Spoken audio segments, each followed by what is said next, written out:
Blackburne Shilling Gambit. If you've ever sat down at the board and watched your opponent play e4, knight f3, bishop c4, and thought, not this again, then this first trap is for you. Instead of playing bishop c5 like everyone expects, you play knight d4. An unusual looking move that doesn't seem to do much. White notices that you just moved the knight that was defending your e5 pawn, so they take it. Now they have two pieces pointing at your f7 pawn, and everything is going according to plan. Or so they think. You play queen g5, attacking the knight. White is completely unbothered.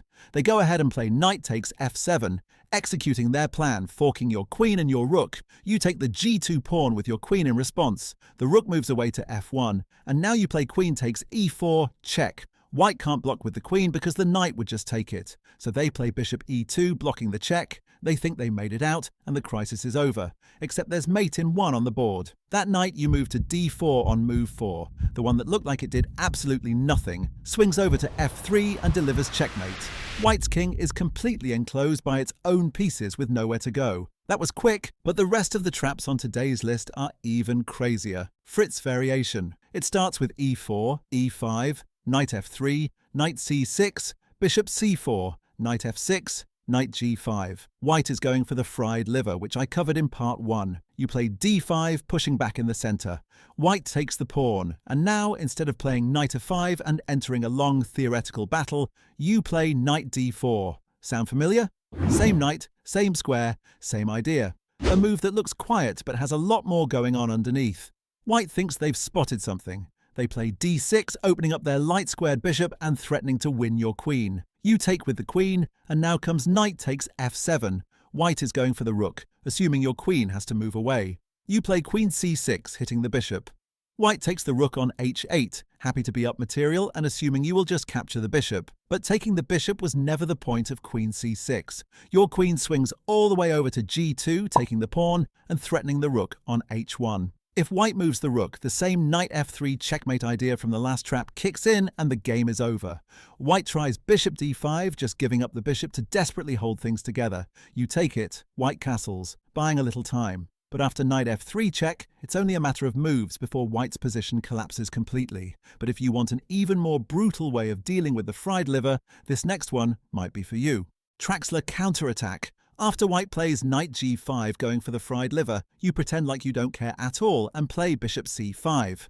White looks at the board, sees their plan is still completely intact, and plays knight takes f7, forking the queen and the rook exactly like they wanted. And then black plays bishop takes f2, offering up that bishop for free. White can take it, but that runs straight into knight takes e4, check. And suddenly the queen is coming into the game and white's position falls apart completely. So instead, white plays king e2, stepping out of the check. But black plays knight d4, check. White doesn't want to get cornered, so the king moves to d3. And now the king is sitting in the middle of the board, completely exposed, with black's pieces starting to swarm around it. Black plays b5, quiet move. The queen is still hanging and white is suspicious, so they just pull the bishop back. And then black plays knight takes e4. Another free piece just sitting there. White has had enough and grabs the queen. Surely it's over. Except it's not over. Knight c5, check. The king has to move.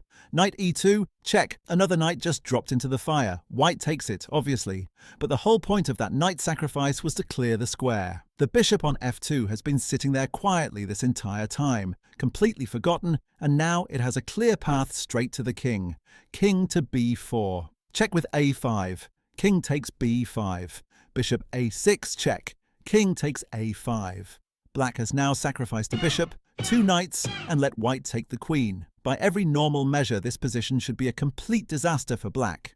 But the king on a5 is completely trapped, surrounded by black's remaining pieces with nowhere to go. Black plays bishop e6, discovered check by the rook, king to b4, knight a6 check, king to a5, and now one final knight sacrifice, knight b4, discovered check again. The king takes the knight. And then, after all of that, after 2 bishops, 2 knights and a queen have been thrown into the fire, a pawn walks up and delivers checkmate. White spent the entire game thinking they were winning. They got the fork, they got the queen, they got 2 extra pieces, and they still lost to a pawn. That's the Traxler Counterattack. This next trap is a personal favourite, Jobava London. You open with d4. Your opponent plays d5, bishop f4, knight f6, standard London so far, and now you play knight c3, The Jobava London. It looks like a strange choice since in most London setups, white tries to advance the c-pawn, not block it. But your opponent just follows standard opening principles and plays knight c6, continuing their development. And right here, before either side has done anything dramatic, black's position is already in serious trouble. White plays knight b5, and there is simply no easy way to defend the c7 pawn. A lot of players will even play a6 in this position, which is one of the worst moves on the board. You just play knight takes c7 and walk away with a free rook. Their best try is e5, pushing back in the center. You take the pawn. They move their knight away, and now you play queen takes d5. You might be thinking, can't black just take it with their queen? They can, but after black recaptures, you take on c7 with your knight, a royal fork, hitting both the king and the queen at the same time. You walk away up 3 pawns with black's king exposed and unable to castle. Busch-Gass gambit. It starts with e4, e5, knight f3, bishop c5. Black is deviating from the normal knight c6, and white decides to just grab the free pawn on e5. This is what black was hoping for. They play bishop takes f2, sacrificing the bishop, and after the king recaptures, queen h4, check. White blocks with g3, queen takes e4. Now the rook and the knight are both hanging. White plays queen e2, defending the knight, but leaving the rook unprotected. Black takes the rook. White plays bishop g2, trying to trap the queen, but that drops another piece. Queen takes c1. Black just won back the sacrificed bishop and is now up a full rook. The position looks completely winning. But what if I told you this whole time black was the one getting trapped? White plays knight d3, check. A discovered check by the queen. Black has to move the king or block, but either way the queen on c1 is completely undefended. White takes it. And just like that, all that material black spent the last several moves collecting is gone. White is now up a piece with better development, and black is sitting there wondering how a completely winning position turned into a losing one in a single move. Albin Counterattack trap. d4, d5, c4, the queen's gambit. Instead of accepting or declining like most players, you play e5, the Albin counter gambit. You're giving up a pawn right out of the opening, and most white players will take it without thinking twice. You push d4. That pawn is now sitting right in the middle of the board, blocking white from developing their knight naturally. White plays e3, trying to get rid of it. You play bishop b4, check. White blocks with bishop d2, and now you take the pawn on e3 with your d4 pawn. White looks at the board and notices something. Your bishop on b4 is just hanging there. So instead of recapturing the pawn, they just take the bishop, figuring black just blundered a piece. After all, why would you leave your bishop hanging like that? You play pawn takes f2, check. White can't take with the king because they'd lose their queen, so they play king e2. And now comes the moment that makes this whole trap worth knowing. You could take the knight on g1 and promote to a queen. That would be the obvious move, but the wrong one. Instead, you promote to a knight that immediately delivers check to the king. If they take the knight, bishop g4 check wins the queen immediately, so they play king e1, and now comes queen h4 check. White's position is completely falling apart. Their king is stuck in the center, their pieces are tangled, and despite the fact that white is technically up material, the position is completely losing for them. If you try to execute this trap, don't forget the knight under promotion. It is the make or break aspect of this trap. Dutch defense trap. If you play d4 and you're tired of facing the Dutch defense, this one is for you. After d4 and f5, you play bishop g5. A strange-looking move that black is almost never prepared for. The most natural response is h6, bumping the bishop away. You go to h4, and now it genuinely looks like you just blundered your bishop. Black plays g5 going after it. You retreat to g3. Black plays f4, and the bishop is trapped. There is no escape.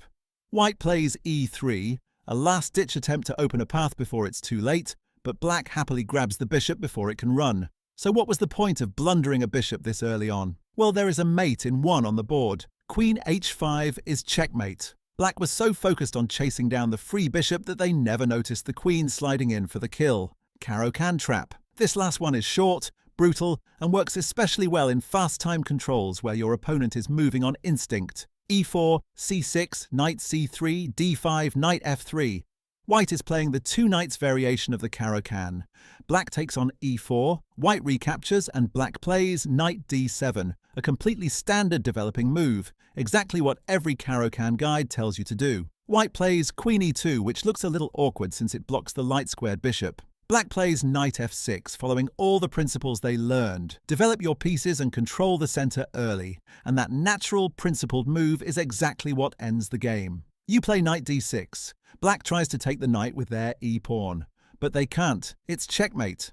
Black's king is trapped, and the e-pawn can't take the knight because the queen on e2 has it pinned. The position that looked like a completely normal opening is suddenly over in 6 moves. This one works best in bullet chess, where Black is pre-moving their whole development without even looking at the board.